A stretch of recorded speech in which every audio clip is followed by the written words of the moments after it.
We ready to commence? Actually, I would like to acknowledge the traditional owners of the land that we stand here today, where we create and stories, create objects, and props and effects too. With that, I would like to pay my respect to the traditional owners, as I said to you, the Bidigol, Gadigal, Darawal, and Darak people. And this land never was ceded, and it never will be ceded, actually. To commence, also I would like to thank you for being here today, holding until 1:30. Probably most of you are hungry or might have a burger already. But yeah, and also I would like to say thank you to the people online that is watching us. And today you will be basically my talk is for props and effects that you already know. That's why you're here. Which were a small cohort, but a tasteful one. Basically, through this talk, I would like to focus in telling you the sort of projects that our students do. Rather than going through the subjects, I would like to tell you what actually we're doing. And hopefully with that, you get a better understanding of the arc of learning that the student goes through. And hopefully also that put a lot of questions to you so you can ask me more about it in the end of this talk. All right, let's go. I'm just a bit thirsty. Probably you're wondering what is props making. It is beer making sometimes too. There are so many things that we do in prop that it's really hard to qualify them because it could be from an airplane to a beer that you might drink or not. But that's the magic that we produce. Objects that might look like they are, but they're not. So that's the key skill that you learn here. Within that also you will learn to make real things. But one of the particular skills that we have for theater, film, and events is actually making things that appears like they are, but they're not. So yeah, it's smoke and mirrors, really. That's me. I also learn every day when I work with the students. And part of that learning is having fun. So hence, I want to put that image there to show you that it's very important for this course that the students enjoy what they're doing, and it's always a moment of celebration, what they achieve. And myself and the staff with me, we always celebrate that moment with them. So probably you will see a lot of smiles through this PowerPoint. I've been here now for many years, so I've been seeing the arc of the course. So now we launched last year the BFX course, used to be known as Properties and Effects, but from 2024 have become the Props and Effects course, which speaks better of what we do within the course. So basically, as you can see in that, the course is immersive. The students have to do what they think. As you see in the video, they're putting together an exhibition. They designed that exhibition as a group. They create food, they create a space, they create a narrative where they can mingle and have a good time. So it's a course that is based, as I told you, in practical skills and techniques. Of course, there is research and academic practices that they have to learn through this process and then apply them. The course is very portable, so our students go to very, very many industries, I will say, from, of course, entertainment industries as an umbrella for theater, film, events, but also there are students that create their own businesses when they leave the course, They like to make objects and they try to sell them in different places. Some people go into more marketing where they need displays for other type of commercial events or New Year's Eve, Chinese New Year's, for example. All those things where there are objects or large scale installation needed, a student could work on those. So it's a very versatile course. And the last point is that yeah, the career options, I will say that the point here is rewarding. It's diverse, I already mentioned, but it's rewarding.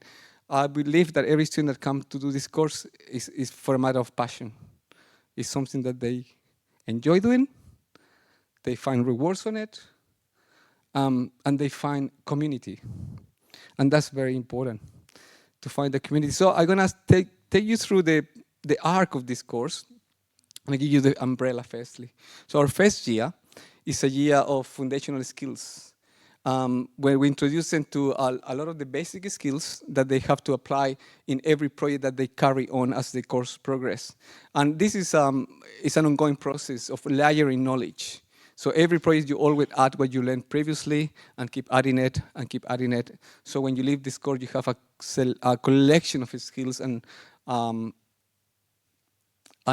I will say not only skills, but actually the way you think about it. Because we approach project in different ways.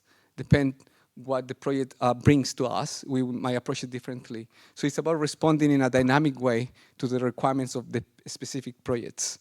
So a lot of these skills are learned through collaborating with other people. So for us, it's very important also during the first year, introduce them to those processes of collaboration. So when I mean foundational skills, I mean learning to use the plant equipment that we have downstairs. So in the first 6 months, pretty much we showed them all the equipment that we have, the generic equipment, of course, hand tools and power tools. And also the principle of design, so they can afford their project and develop their project with skills in, not only in applied skill, but also thinking skills. In the second year, we work a lot more in collaboration, the more specialized studio projects. I will show you them very soon. This is just the umbrella of all of them. And again, we continue with collaboration. That's a key thing for us, you know, and all sort of collaboration. We collaborate with specific courses within NIDA, with all the courses in NIDA, but also internally, where the student as a cohort have to collaborate with each other to put their projects together. And in second year in particular, we start to introduce more the effect side of things. So what is an effect, you might think? Well, an effect is basically a prop that has some sort of movement or some sort of unknown action that will be revealed later. So this one, for example, that I have here is really a prop, but I could say it's an effect somehow because actually it doesn't drop. So the effect is that doesn't drop, really. So it's a very open way of thinking about effects for us, but also an effect could be an explosion, you know, a bit of fire coming out of something, or rain, or a table that breaks every day and we have to fix it every night. But of course, it's designed to do that every night. So that's what we mean by effects here.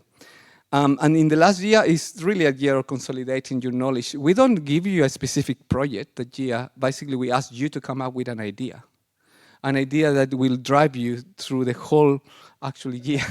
It's divided in 2 parts, that project. Again, I will explain it to you in depth later. And we try to get, we get the student ready to go into the industry.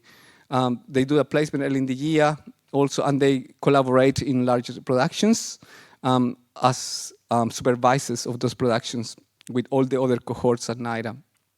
And we put an exhibition together.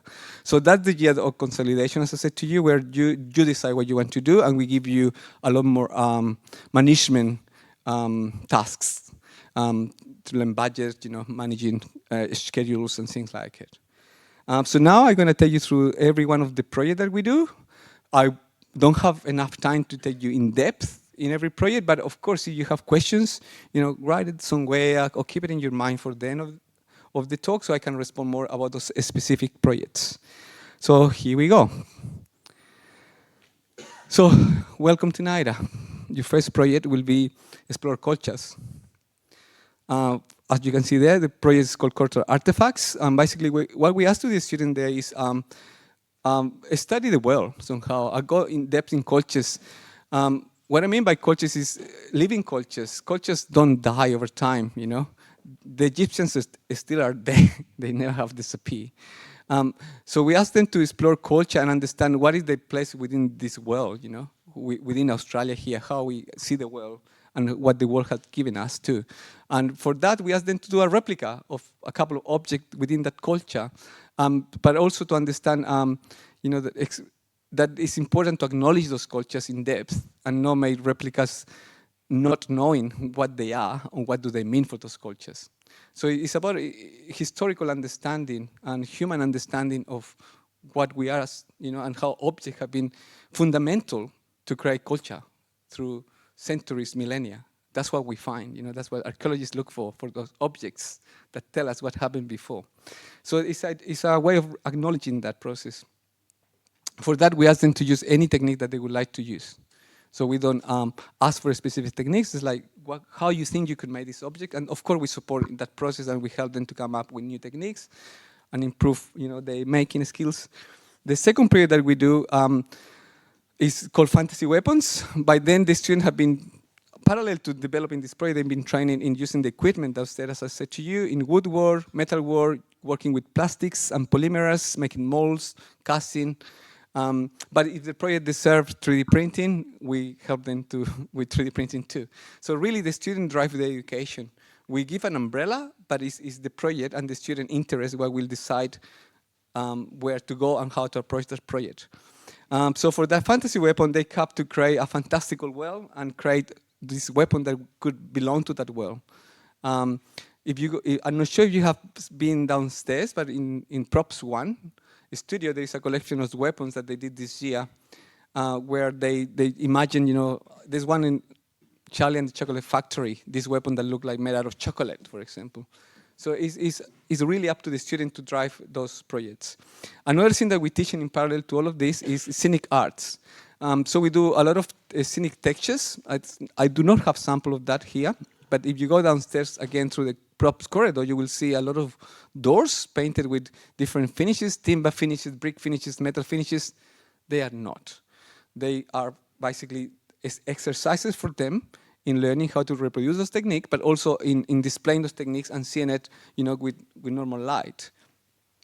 But in parallel to that, they also learn how to make scenic art. So for this project, we introduced them to actually Photoshop, or basically graphics, digital graphics, where they can develop the skills in using digital tools to create graphics, but from there, that's become the reference for them to paint it by hand with a tutor that will teach them how to make that digital image more painterly to a larger scale. So a lot of these portraits are displayed in the foyer. In the foyer, they're quite large because they have the theatrical sense, large scale project that can be distinguishable from far.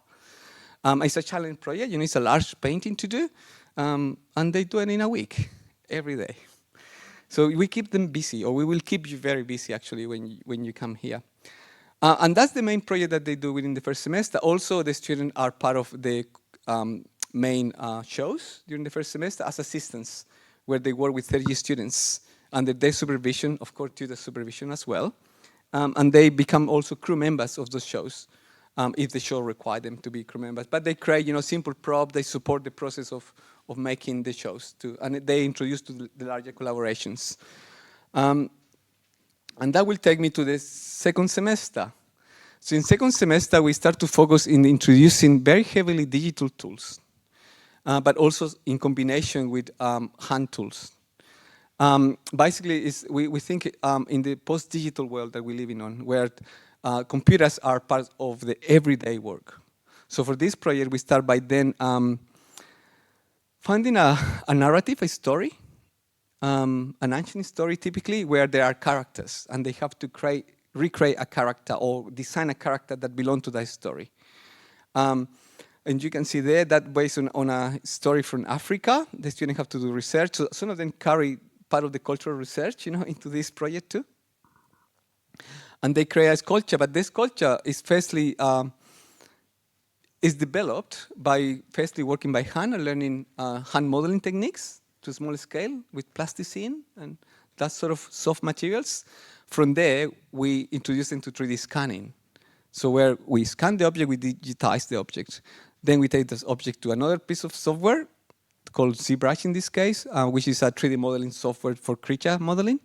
So they introduce to creature modeling. From there, we introduce them to 3D printing, laser cutting, and those digital techniques. And then they decide how they're going to build a sculpture. So some element might be made by hand, some of them completely 3D printed, put together. The scenic typically is by hand. A 3D printer never will finish a project for you. Will only give you the skeleton or the base. So you have to keep working on it. So in that sculpture you see there, every one of those bits was placed by hand, which is a big commitment to create. That sculpture is around 1 meter long, so it's a lot of work just in placing one bit after each other until create the full pattern. But also we ask the student to display the work So it's not, for us, it's not only about the work being in the workshops and being made, but also it's how it looks on display, you know. So they get used to exhibit their work from early stages. Every project somehow we showcases to the rest of the school. And then we move into furniture, where they appear quite different projects in principle, but actually for the furniture project, what we do there, we introduce them to also digital skills, but in hard modeling. So rather than modeling creatures, you know, with textures and more organic forms, they modeled more architectural items, let's call them, or handmade items with hard surfaces. So hence the furniture project. And for that, then they create laser cutting files or CNC cutting files. So they send to machines that can cut it for them. And of course, everything has to be finished and put together by hand as we do. And that will be the first year, basically 5 large projects. And also in second semester, there are other shows that they are part of it too. So we repeat the idea of the shows in each semester of the first year. Is that clear? Yep, so that's the first year. So now I'm going to take you to the next year. We're getting there, 1 year in. By now, you won't leave. So by the beginning of the second year, we introduced to the idea of fake food. So this beer that I brought here is part of that project. When we asked the student to create a banquet, basically, each one of them create a plate of food with a theme that they decide, and also they create a drink, as you can see in that image. And they are part of an exhibit where we create an environment, which the exercise they say dressing, and create a narrative. And then what we ask them to do a celebration, but they also have to become characters. So they have to dress up. As you could see in the photo that I showed you firstly, that was part of one of those projects. So the whole environment it become alive, basically, with them, you know, being dressed up, everybody in character. We're having fun. Of course, apart from the fake food, we have real food in between, you know, so we can have a bit of an event. But they did, and then that project get displayed. And what we use that project for is to introduce them to photography. So when that project is installed there, they introduce to photography by a project called the photo novel, where they have to create out of images a narrative with those characters. So that's the first way that we introduce it to screen work. The base of screen work is photography. So that's the project we use for that. Then after that, they embark in this project called a specialty costume. A lot of students call it the Warrior Project. But the idea there is to select, again, a context, a world, a universe. That could be a book, a film, a story. It's up to them. So every year, the first year that we did it, they pick up the Mad Max world, for example. This other year was a video game world. Last year there was Princess Mononoke, which is you know, a comic. And then this year they selected Alice in Wonderland, but the video game. So this character you see there is based on Alice in Wonderland. It's the Space of Queens, basically, that they recreated, which is in display in next door, just here. And for this project, each one of them create a component of the object, and then they put it together, and they have to present it live. But also, for this project, we asked them to create a making-of video, where the skills in screen work become a bit more advanced. So we use that project to teach them video editing too. So we start from photography. So parallel to making things, we teach them how to record their work, how to show their work. These days, it's very important to have an online presence, you know, and you do that, you create videos. Probably most of you watched the movie once, but the making of the movie twice. That's very common. So they're very attractive videos. We love them, they love them. So yeah, so this is a common project. They presented in a venue, and for this project, we were in collaboration with costume students. So each cohort does their own, but we share the classes. So both learning, in this case, we learn, well, we keep going with 3D printing and 3D scanning and all of those things, but also leather work, in this case, more molding and casting, introducing electronics elements. So for example, in this image, you cannot see it, but the heart have a light inside and sort of move up and down, like that. This project is very interesting because also it's based in, because it have to be shot for making of video, it's quite oriented to film work. So have a lot of detail that can be picked up in the camera. rather than in theater where we can, have a bigger distance where the detail is not that relevant. But also they have to present it in a venue live. So it's sort of going in both aspects, live production, but also for film. From there on, we move to a third project, which this basically is, I get this black, it's nothing there. But this is the middle of the course. Basically, if the student gets through this one, they're closer to finish the course run, stopping it. So for that, instead of me explaining, I will explain what it's about. Basically, it's making models, miniature models, and with those models, create a short film. So again, we keep progressing the idea of screen work. You see, from photography, video editing, now make a film. But we're using models, so hopefully they can afford, 3 minutes. That's what we're hoping for. 3 minutes of a good quality short film. With it's not about voice there, it's about visual narrative. So I'm going to show you actually one of those videos, and I'm going to have a bit of a break. So it's only 3 minutes, so you can see actually some of the video outcome of the students.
What sort of movie she likes.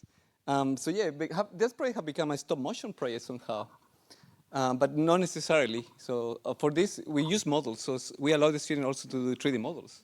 We have a student that have combined actual 3D models with physical objects and vice versa. Or sometimes some of them might do a book, like where it's only drawings, which become the model themselves. So it's a very open project. It's up to, again, whatever the student would like to do. This student was quite interested in making silicone puppets, and exploring that possibility. As you can see, it's quite clear, the style. But again, I won't show you others, but the others are very different. Each one of these projects is very different. And they learn film principles here, basically. So you managed to get through that. As I said to you, you're close to finish the course. This is the second part of the course, I will call it.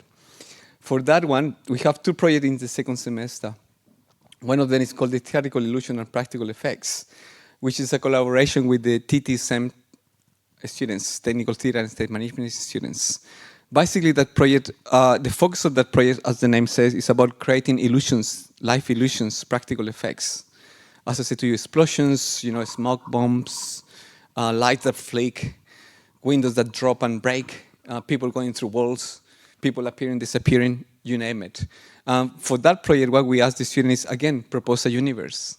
We asked them to drive their own projects because they have to engage quite deeply for a period, for around 9 weeks with something and deal with it day after day after day. So they have to select what they engage with more than we dictating what they need to do.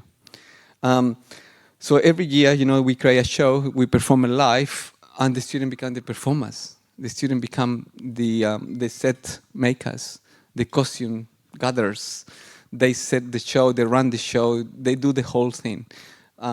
Again, we want to give them all the experience so they can understand holistically what this practice is, rather than you prop maker, you only work in the workshops.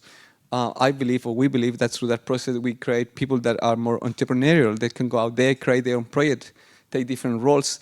And the reality that we're training people here for 40 years in the future. It's not about training them for the career I have or my colleague have. Those careers keep changing. So that is to open those doors and they can make the path that they want to. These days we study once, but most of us go and study something else later and keep shaping our lives as we progress. And so with that mindset, we believe that the student also will grow as practitioners and as part of a community, developing new ideas, creating new work. So they do that project. And to finish that year, we put them, the whole cohort, together again, and we ask them to make puppets and create a short film, around 8-minute short film using puppets. That's a fantastic project because they learn more in depth how to make a larger film. So, from a 3-minute film that they were doing previously, where they're working by themselves, now they create a film crew, where one of them become the director, one of them become the designer, one of them become the assistant of the lighting person and all of that. We bring a DOP to help, and other people working in production design and all of it, but they drive the project. They take different roles.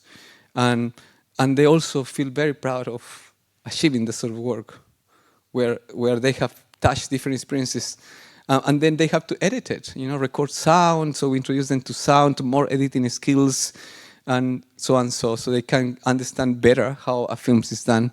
Even they might not necessarily do all this aspect later, but they can relate to people working in other areas. Also, they can afford more empathy with other practitioners and see that we all together working, and our job is as hard as other people's job.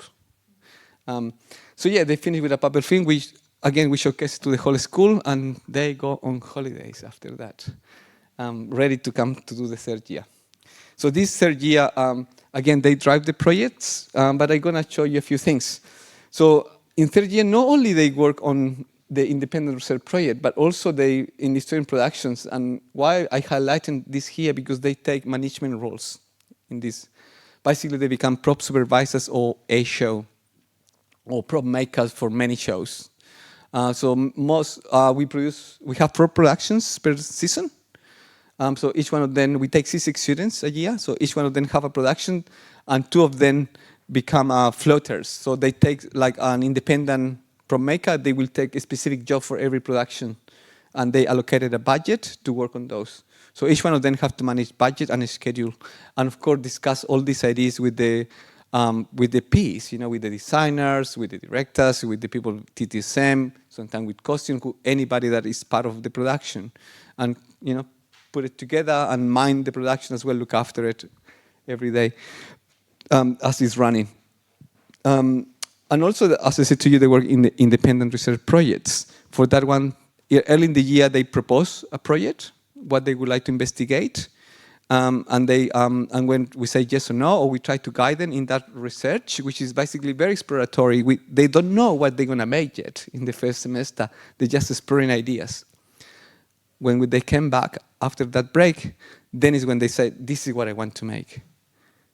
After that learning, that exploration, without having clarity, hopefully that process afford the clarity, bring the clarity for them to say, this is what I want to make for this project.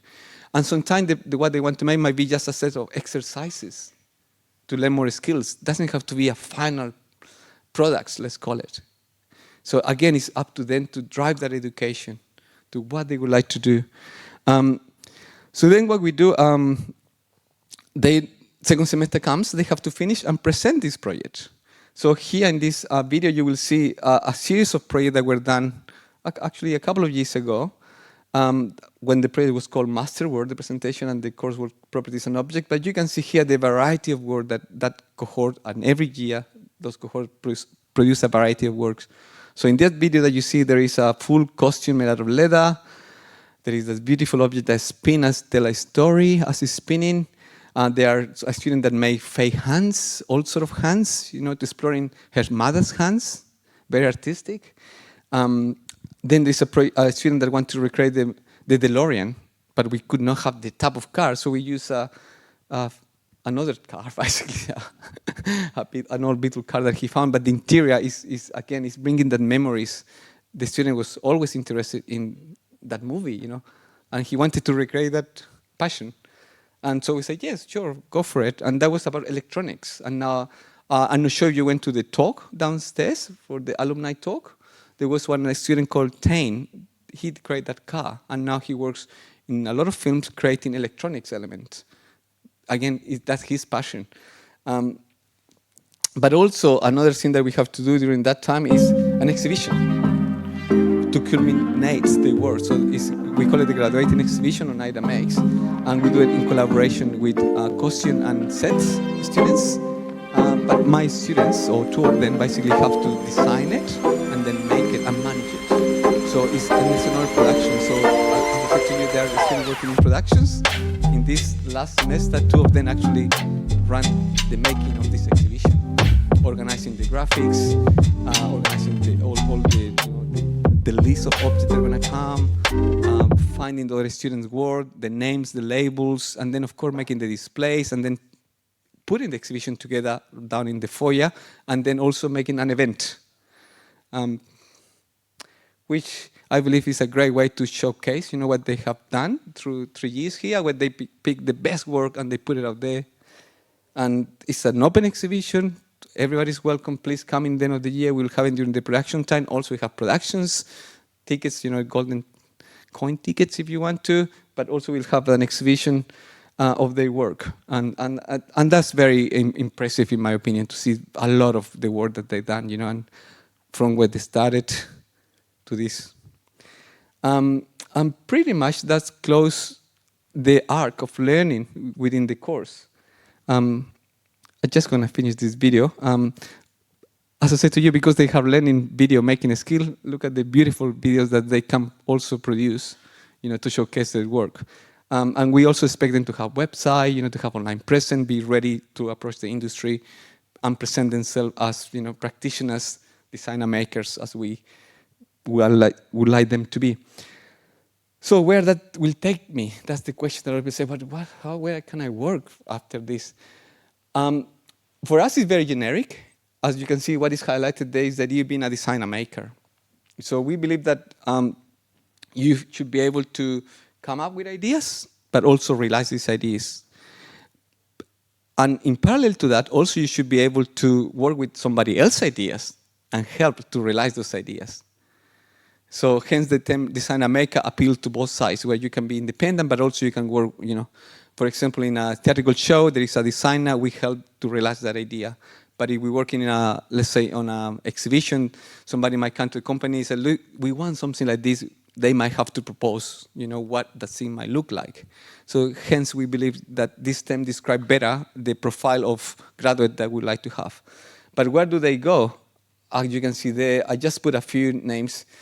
Prop making, of course, is one that is obvious. Art fabrication, there are a lot of art workshops where they need even restoring art. And again, welding skills, painting skills, all this become relevant. They're all artistic skills.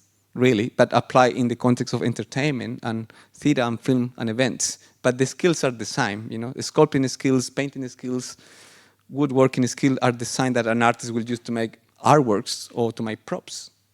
Puppet making, as mentioned to you, puppetry, so even being a puppet. We have a student that finished a few years here now, 2016, went to England, did a course in puppeteering.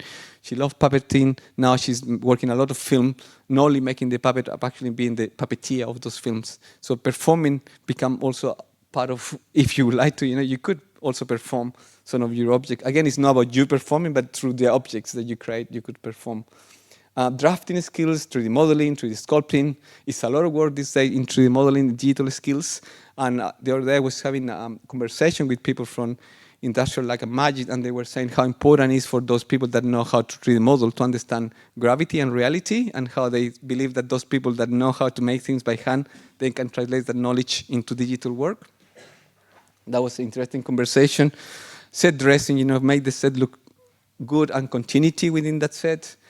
And model making, scenic art, you name it. The possibilities are there, really. It's what I believe that it's not about putting you in a box. It's about you opening the box and finding what is out there.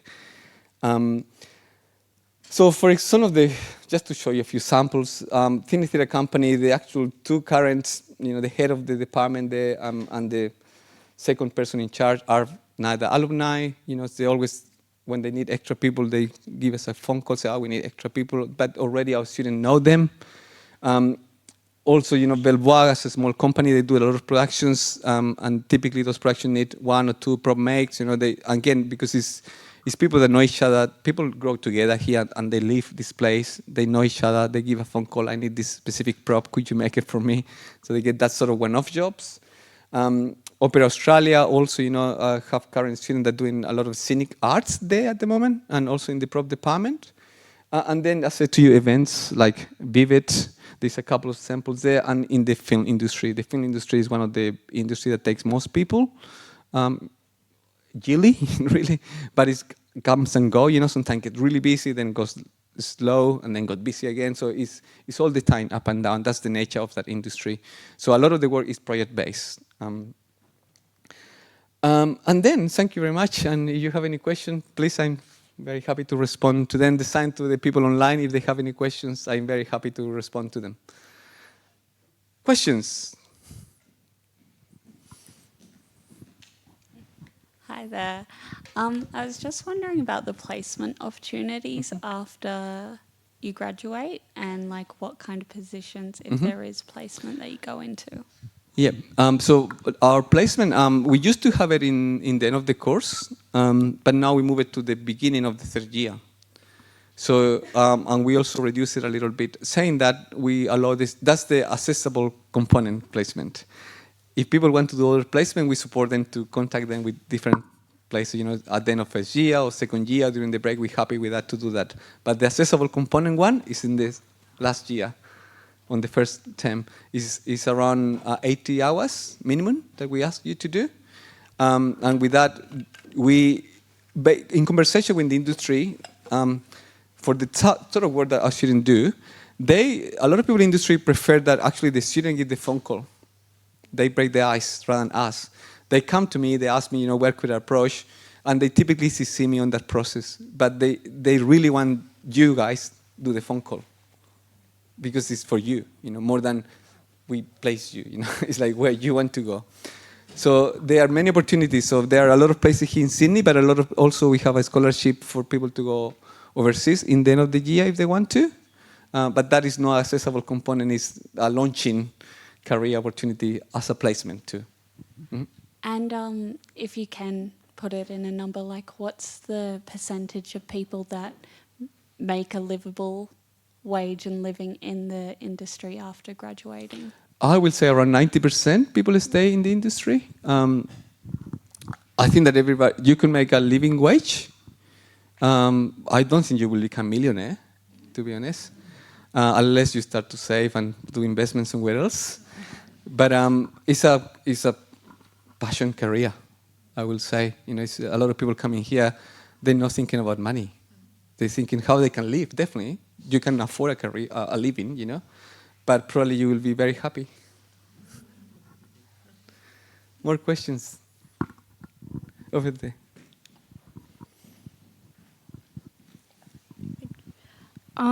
In reference to the portfolio during the application process, how many mediums would be ideal to showcase? Oh, as many as you can.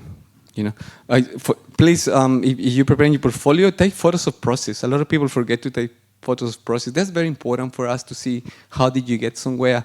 Most of the time, it's about the journey. The destination is just an outcome. We want to understand the journey that you took, but not only the journey of making, but the journey of thinking. So notes about that is very important. What were you thinking when you took those decisions? That tells us a lot about who you are. If you collaborate with other people, it's very important. So if you have work in productions, you know, in bigger groups, they're very important.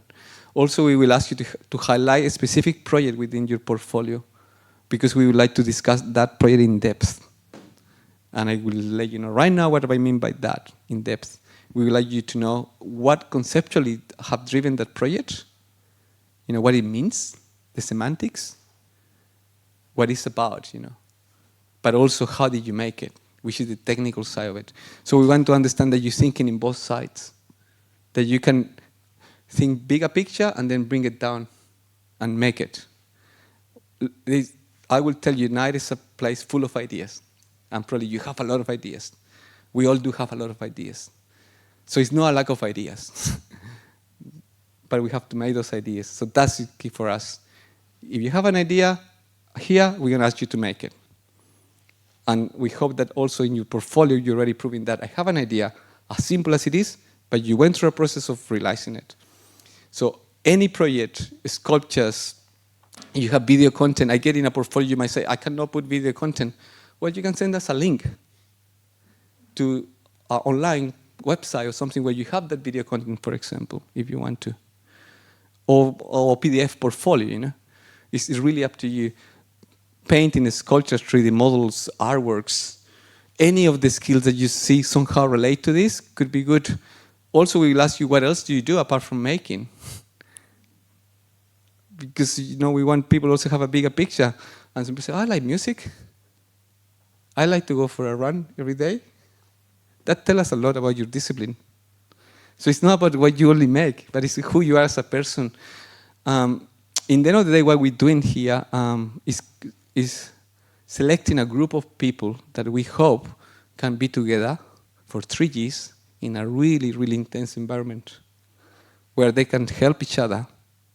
So we don't have an ideal student because it's not such a thing. But we have different type of students that would like to put together, and hopefully they grow together. They learn from each other, they support each other, they become good friends and good collaborators. And if you achieve that, you will have a good life working because people will remember you, therefore the phone call will come. Because what we do here is community in the end of the day, hence we do a lot of work together. Okay. So yeah, put everything in your portfolio. Any other question? Over here. Come here first. Oh, sorry. Thank you. What sort of exposure do you get to like industry professionals outside of things like placement? Do you have guest teachers? Yes, we do. Actually, only in-house we have 2 lectures in the department and 1 technical demonstrations. Ben and Jesse, basically, they work with me. So, but then a lot of the tutors are from the outside. So, for example, for plastic or polymers is somebody from the industry that comes. When we do video work, again, we have a DOP, a director of photography, that comes and help us with all the video content. We have people from other departments, also at NIDA, that help us with presentation skills. She does, actually. So the students have, you know, we teach them how to present themselves, how to display their work. So we have exhibition sessions with Drs. Osmond that come and teach them and take them in tour in an exhibition. Then we have puppeteers that come, puppet makers that do talks, different invitees. We have people that do prosthetics for us, leather work, and you name it. So it's a collection of tutors that come, you know, and help us on the project. And then in third years, again, if you need a specific help, we can point you towards that. We have somebody coming and that works in ANU in Canberra and just come to teach electronics here because he loves to work with students here. So he teach all the electronic components, how to create Arduinos, coding and things like that we also include in our projects. So yeah, we have a good exposure of people from the outside. I know specialists in every skill. I know a lot about everything, so I can help with a lot of things, but we point people towards the right person. Same, for example, sound. We have somebody from the other department and teach them how to record things that they could put in the films. So yeah, it's a huge variety. And also the directors that come to do the production, they're all externals. So yeah, they get a lot of exposure to people from the outside. You mentioned entrepreneurial skills that are learned. To some students go on to do their own businesses? Yeah. A couple of years ago, Gaji Stein, she did the Poticarian. You see that selection of objects that look very old and obscure? See that collection? Now she sells them. She created a lot, and she go to fairs, like design shows and fairs, and she sells them as one-off objects. Also, she sells them online. So again, every student might come up with their own ideas of how to create businesses. There's a student from actually 10 years ago, 12 years ago, Olivia O'Connor. For her final work, she fixed, she repaired an rocking horse, an old rocking horse. And now she has a business making rocking horses. She's from Victoria. And also she made a simple one, just with the stick. And she have become, then she took more sessions on wood carving, and she became really good at wood carving, and it's all about woodwork, traditional woodwork, making those things, for example. So yeah, every student might come with a different idea. Not all of them, but some of them here. But in terms of the management skills, because that's entrepreneurial skills, basically that is generating ideas, but also managing those ideas. So hence we introduce them very early to budgets, which is basically using different templates to control the budgets, but also scheduling projects from the first year. And this is probably very important to hear that we give for every project that you're going to do, we give you a budget. And then you learn to manage that budget. Also that helps to level the students, so we don't want the student to have more money, can afford better things. So it's this is the money that you have for the project, or you are equal, deal with that. Don't put extra money. We don't want the student, we say this is your budget, so they learn to work to budget. If not, it's very easy to then just throw money to things. And sometimes money not necessarily will fix it. Yeah, so we believe that those skills help them to be, managing their own business if they would like to. Also, in third year, they have professional practices sessions with somebody that helps them with all the principles about tax management, how to set up a business, and bigger picture of those elements. Thank you. Yep. More questions? Do you believe that there's a minimum level of experience that you search for in your applications? Minimum level of experience. Look, I believe that a lot of people that apply for the course, they already have that minimum level. Hence, they come to this talk. Yeah, because it's not a course that is out there that everybody knows. It's quite niche. So, most of you have been looking at something that could help you, with those things that you are passionate about it. And suddenly you find, there is a course at NIDA called Props and Effects. So by then, I believe that you already have that level, minimum level. It's a lot of students, let's say, coming from the schools. They've done either art, design technology, sometimes drama, of course. A lot of people work on small companies, supporting them. People do painting. All those skills are valid. So that's the minimum level. And I think that is shown clearly in your portfolio. If you are able to put a portfolio, you have that level. If not, you couldn't. It's very simple. But I believe that most of you have that level. So we have a student that presents heavy portfolios in drawing and sketches and painting. That is a good level too, to start with. So we don't expect you to know woodwork, metalwork. That's why you come here. Of course, we're not expecting you to know those things. But you have something that will drive you into NIDA. So whatever your strength, that's the one that you have to put forward and say, this is what I know now. I said to you, we're looking for a cohort with people with different skills. It's not a cookie cutter situation where we want everybody to be a robot. We want humans that bring emotion, bring their talents, their skills, their uniqueness to the course. More questions? Online, anybody? Oh, here. How many students do you take each year? We take 6 students a year. 6 students, yeah. Probably the next question is how many applicants we have. Yep, I imagine so. Look, last year actually we received around 30-something applications. There was more interest, around 40-something interest, but not everybody finished the process. That already they self-eliminate. So then we ended up with 34, I think, that finished the full process. Out of that, we selected 21 for interview. We picked 6, so we selected 3 times more than we needed. Then out of that, we typically ended up with 10 to 12 that are on the fight. I believe that when we picked those 20, all of them could do the course. Hence, we already seen in the portfolio. But then it's just, unfortunately, we have to, take only 6.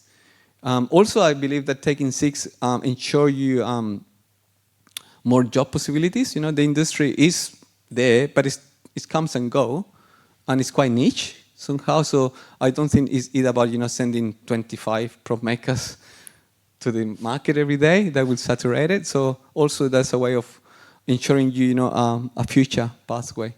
But yeah, it's only 6. More questions? There's one in here. Thank you. A number of students that we've talked to today have applied multiple times before they've been successful. If someone's unsuccessful with their first application, do they get some feedback as to how they went so that they can further develop after that? We do. In the NIDA website, it said that there is no feedback for applicants that are being unsuccessful. And that in particular is pertinent to acting. They receive thousands of applicants. Probably they still will be giving feedback if they do that. But for us, we pick 20 for interview. So I'm very happy to give a one-to-one feedback. Might not be straight away, but then follow it up and be happy to tell you what could improve, because that's the feedback for what could improve, And typically it's about, like we only could this 6, but if you can get more experience, keep practicing what you do. Some people say, I'm not sure I need to keep studying. I would say, maybe you can go to TAFE. There are a lot of courses at TAFE that are good foundational courses to come here. Could be even woodwork, soldering, welding and soldering, jewelry making, live production, management, any course that is within the arts, design fundamentals. That's one of, do it if you want to strengthen your application. And be part of productions or group work where you throw yourself into it. I said to you, we're looking for collaborators. So all those things will make your portfolio and your experience much stronger for the next time you apply. And also we know perseverance. We know when somebody really wants to be here. We feel it, deeply. And we see how these people will keep going because they're already doing it. And I will tell you, even if you're no applicant, keep going. Life is NIDA is one part of it, but there's a lot more there. So please apply to NIDA, apply again. We have people 3 times applying, the third time lucky, But it's that perseverance that will also show us who you are. More questions? No, anybody online that would like to ask a question? I'm monitoring. Not for this room right now. No? Online, you're welcome to ask. In the portfolio, is there an average size that you're looking for? Can we have quite a long one with lots of pages of detail, or? Yes, you can. These days, we receive digital portfolios. There's nothing complex for us to open pages and pages. Ensure that you have a good quality image as you can. We know that sometimes it's hard to get those images. I'll give you a tip. go to the southern side of your house, next to a window, so you don't have direct light, and put a bucket light in the other side, you will get a good photo. Take those photos. Sometimes the workshop photos are good to show process, but not the outcome. Because the light is not good, it's shadow here and there. So ensure that you get a good photo that summarizes the outcome, but the production one, keep them there. We very visual learners. So sometimes a lot of words in a portfolio, probably that's become a book, not portfolio work. Headings, things like that will help to understand process. But then if you get selected, we have a chat with you about those things. And then you can go in depth and tell us more about it. But highlighting key elements of the process is always good. What material you use, what processes you do, and the order of those is always relevant. So we understand how you're thinking about it and following what we believe will be the right steps. That answer your question? Yep. Two more here.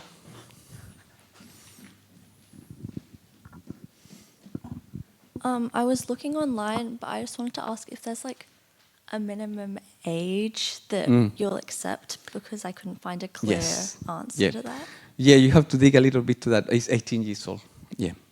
It's higher education, so we're dealing with you, not with your parents, really. So we expect you to be at that point where we have conversation one-to-one as equals, and there is no a parent in between. That's the shift from high school to higher education, that we want to deal with the individual applying. They're going to be here. We need to know them, So yeah, for us, 18 years is a requirement. And then also, so is it, with the minimum age being 18, is that 18 by the time the course starts? Or is that? Ideally, there is a technicality here, which is called the census day, which is March. So potentially you can get it if March you turn 18. Yes, that there is a technicality there. It's because there is a point where you cannot pull back. Basically, put it this way: if you sign your contract with NIDA until census day, you can say, you know what, this is actually not the course that I thought it was, so you pull back without a charge. But after that day, you are committed to the semester or the subject that you have taken. I'm just coming back to the portfolio length, specifically on the highlight project. If you have a project that has a lot of sort of different areas that you've delved into, would you want sort of a lengthier, in detail discussion of each individual sort of medium that you've explored on the same project? If the project is complex and that complexity deserves to be, explained, because they're very different elements, definitely. Okay, definitely, and should we be aware of going too long, too many pages? At this stage, don't be aware of that too long. I think that we can also see through, but we don't want you to cut yourself short without knowing. So I will prefer at this stage you go extended. We always can help you later on to make your portfolio more specific, but because you're applying to a course, you're not applying for a job, you can extend it. When you apply for a job, you profile your portfolio to the job. In here, you're trying to show us as big as you are as a practitioner. So yeah, everything will help. Great, thank you. More questions? Yep, one. I know the portfolio application is open for a number of months. Does it matter when during that process? Just before the end of the day. I think it's October. By then. I don't think that you need to put a portfolio if it's not finished. Take the time, make it good. When you feel happy before then, of the applications, just the day before we'll do it. Yeah. And then just to follow up, if I can, with the interview, what's the sort of percentage breakdown between talking about your major piece that you've submitted versus just general sort of? Look, we have a selection of questions that we review every year, but probably I will say that a third or a quarter of the interview is about that project, because we really want to dig in your thinking. Yeah. So yeah, 1/4 I will say, and the rest is you telling us about other things. But also we have questions that are more generic, about to get to know you, your other interests, what you like, what you're applying to the course for, what do you see yourself doing in the future, that sort of question, how you project yourself in this, you know. Any more questions? No, we're getting the... No? Is there a maximum age? No, it's only a minimum. Yeah. We have half students... look, it's a really interesting question what you put. Yeah, we do have students. We have half students that are more mature than others, but also we have half, you know, people coming out of high school. Potentially, some of the more mature students being surrounded by younger people, you know, they feel a bit, oh, I went through that. So that might be probably the issue, but no, it's not within the course. That is within the community. That you might feel like, oh, I'm a bit old for, you know, for what they like or what they think, you know, the stage of life, you know. So that doesn't stop the selection process. No, it's nothing to do with that. Yeah, nothing to do with that. Yeah. We don't even look at the age. If you're over 18, the age is all right. More. 1, 2. We aren't done. All right. Thank you very much for coming today. Really appreciate you stay till the end.